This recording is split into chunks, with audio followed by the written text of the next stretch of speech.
You're welcome. This is the class on designed to teach us how to develop and standardize psychological instrument like questionnaire. And the topic for this week is establishing content and face validity of questionnaire. I'm your host, Dio Dukoya, just simply Daddy D. Now, what is the lesson objective? At the end of this lesson, you should be able to establish the content and face validity of a questionnaire. And why is this very pertinent? We're going to be exploring. So we're going to start with content validity. Why is this very pertinent before I continue? I need to emphasize the fact that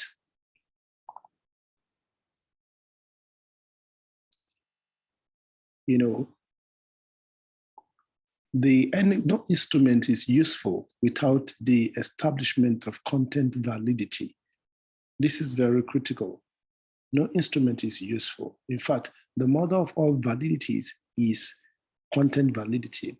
Now, the issue of validity is so critical because if your instrument is not valid, that means the data you generate through that particular instrument is likely to be garbage or not useful and could be very misleading. I've mentioned this before because that is actually the quest and the core or the core reason for embarking on this study.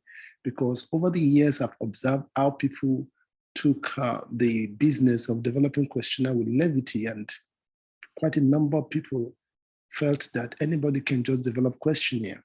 At the end of the day, some of these questionnaire are used for sensitive, like undergraduate research, postgraduate research, and you expect people to use the outcome of that result to take meaningful decision. That could be very misleading and could even be dangerous, as it were, depending on the objective of that assignment.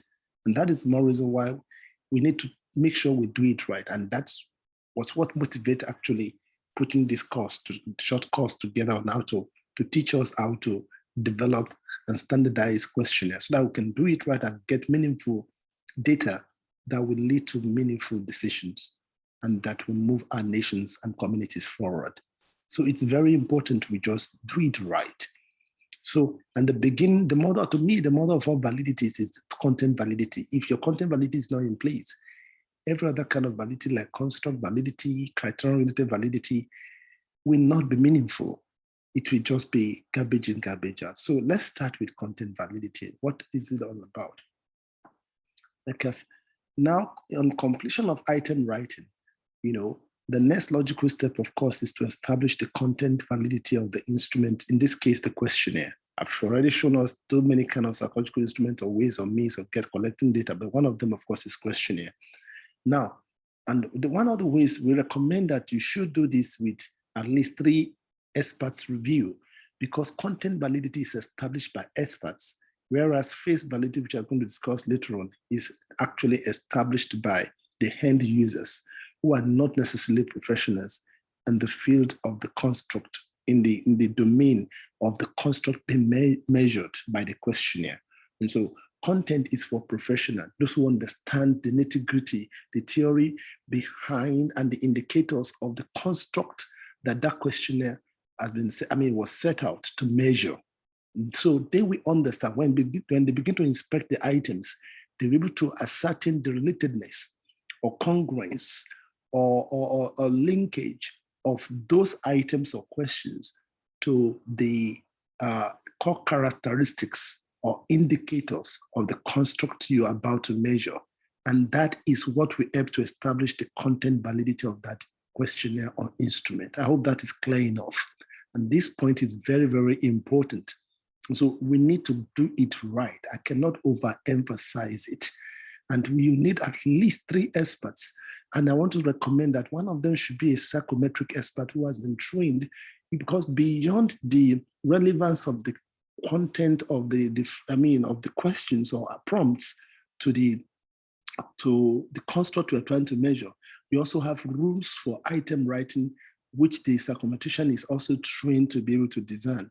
So, but anybody trained in psychology too, because it's mandatory that when you go through psychology, you should go through some courses in psychometrics. So they should be able to also serve as experts in this case. And I mean, all those trained in the field of education and they did some elements of educational measurement, they should be able to also establish the content validity of questionnaire like this. They're also trained along this area. So I would recommend minimum of 3 of such experts. You give them independently, and then you get their feedback to be able to tell you they are certain the content validity. So content validity can be done in 2 major ways, of course. You can do it qualitatively. You can also do it quantitatively. So what I'm explaining now is that of the qualitative approach, where they just inspect the questions. I mean, and then of course in the process they begin to point out questions that are faulty and those that are not faulty, that the questions that need to be changed, and so on and so forth. And that's why some school of thought felt that it's even better we move it beyond the qualitative approach to quantitative, wherein they begin to give a kind of ratings on the relevance, usefulness, or non-use, or otherwise of those items in terms of maybe a rating of 0 to 5. If it's very useful, if you should retain it, you give it 5. If it's very bad, you can give it 0 or 1. And so you now find the average for all the assessors, and that will now give you an idea of the relevance of each of those items. So they give rating on each of the items you have in your questionnaire. And that's a more professional way. Recently that content validity is being established, which is the next slide I'm about to show you. So you may also, like I said, you may also choose to quantify the expert judgment with coding, like the way I've just said it now, coding it from maybe 1 to 5 or 0 to 5 or 0 to 4. 0 means that it is not useful at all. 5 means it's very useful. You can retain it without any amendment. Maybe 3, 3 means that, okay, you still need to make some adjustment. It's just fairly okay, but you need to make some adjustment on it. And they can offer you suggestion of what you need to change or amend. So that will give you an idea. So you now collate and find the average for all the 3 or 5, between 3 and 5 assessors. And on the basis of that, you now know, because at the matter of 2 or 3 witnesses, every truth shall be established. So you'll be able to know exactly whether the item is okay or not. And so those expert judgments are very, very good. If they do a good job of it, that will greatly enhance the validity of the questionnaire and the quality of it. When we're talking about validity, it's talking about the quality of that assessment tool. And that is very important. The moment you're able to ascertain the validity of the instrument, then I think you are ready to fly with your research work, especially in the social sciences. There's no shortcut about this. And we can't gloss over it. We need to do it right to get it right and get the right kind of result and development we want in our systems. And that is the essence. In fact, this is actually what drives the motivation, like I said, for this particular course development on how to develop and standardize questionnaire, as it were. So having established this, then still talking about this, the quantitative approach, of course, is in operation when expert judgment is coded. In this instance, the experts are expected to read the relevance of the questions from to the construct being measured from scale 0 maybe to 5. I've explained this already. And so, and the consensus is now taken as the final verdict on each, and this is done item per item. So item per item. Now, you also need to understand that assessment of experts may necessitate, because the ultimate conclusion is that when experts assess or they evaluate each of those questions, our prompts you have put in your questionnaire, the ultimate goal is to be able to establish the fact that maybe you need to moderate the question, or you can retain it as it were, or you discard it totally. Those are the 3 possible options: moderate it, or adjust it, or edit it to make it less ambiguous or something. The experts are supposed to point out the errors they notice in the items. It's not just about just putting a score, whether it's okay or not okay. You will request that they should also put clearly, in very specific terms, what need to be changed or amended with each of those prompts. Those questions. That is very important too. And of course, so that is what improves the quality of the questionnaire or any psychological instrument you're trying to use to collect your data. I hope you're beginning to see the significance of all these SSS now. Especially, this segment of questionnaire development. If we do this part very well, it will greatly enhance the quality of the instrument and the quality of the research as a whole, and the outcome and the application of the findings from such researches. And this is actually the power of experimental research or scientific research at the day, which we can have accurate measurement. I've emphasized that at the beginning, but I need to keep saying it again and again. It's so important. Like I've said before again, as you can see in this slide, without content validity, no other form of validity could make sense. It will be meaningless. So do everything to properly establish the content validity of your proposed data while you are at it, okay?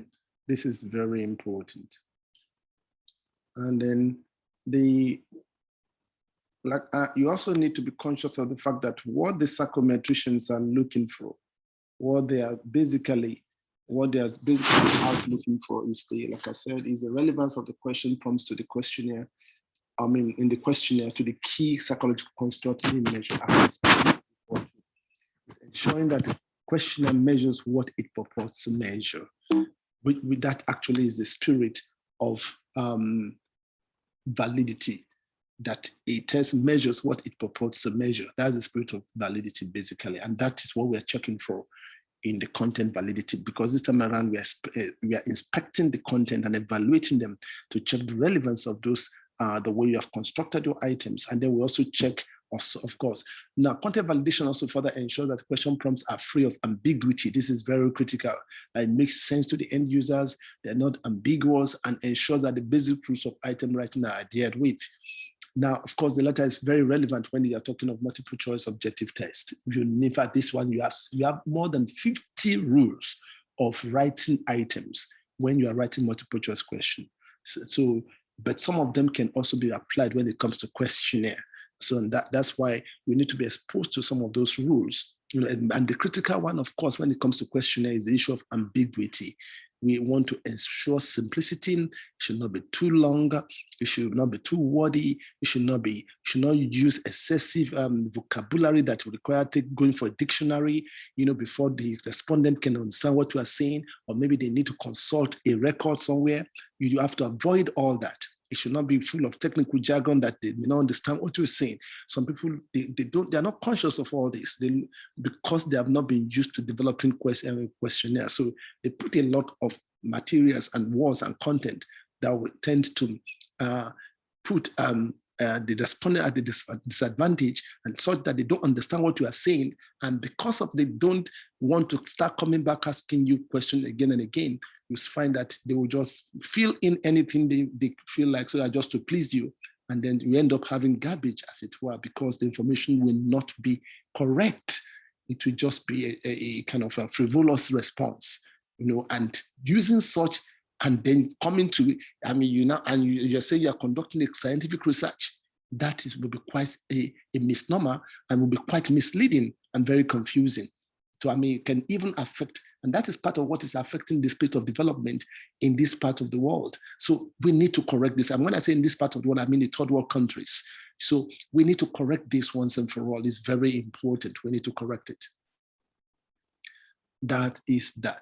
Now we're moving to face validity. Like I said, content validity is for experts' judgment to ascertain, but face validity is done by literate lay persons, preferably the end users.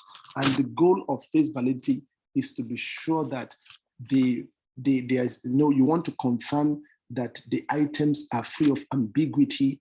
The respondents understand it. The instrument is a stand-alone document, which is that's what's supposed to be. A questionnaire should be a stand-alone document, because most of the time you are not standing on their neck while they're responding to it. You drop it with the respondent, you go and come back and pick it. So they should be able to understand what's in that questionnaire from beginning to the end without consulting you. That is what face validity is checking. So you give it about 3 to 5 of such end users. and then you allow them to give you a frank response. Do they understand it? Do they do you find them coming back to you, say, ma'am, sir, what do you mean by this? I don't understand this. Can you explain this? The moment you are seeing that occurring 2, 3, 4, 5 times, it's beginning to puncture the face validity of your questionnaire. So you need to do that before you now go to administration. How many people take time to do this? These are the professional ways of developing questionnaire. Even for those who are trained, they still have to go through this method because there's no way you can be too sure that you have phrased the questions rightly.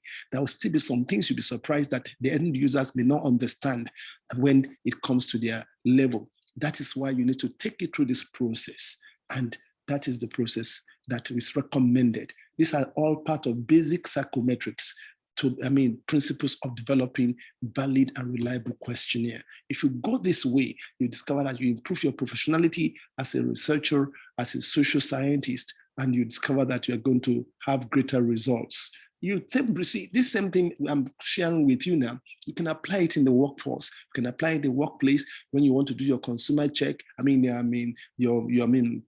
You want to conduct market share research. You want to have a feedback from your customers, why they are not patronizing you, why you're not having good sales. You apply the same principle to first of all develop a good questionnaire, then before you now go ahead to administer it, and then begin to come back to analyze it.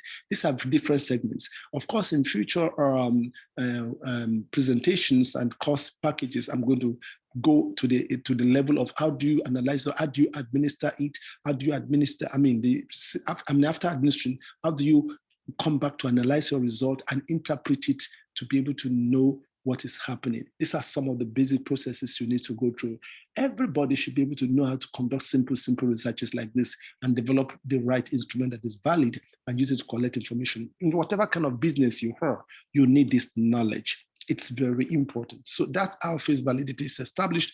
Face validity is established when few of the users are allowed to respond to the draft question. I've said this before already. Their feedback is likely to necessitate the editing of some of the questionnaire, because by the time they keep on poking some question that they don't understand it, that will require, again, you see, both content and face validity we suggest to you questions to moderate or discard or amend.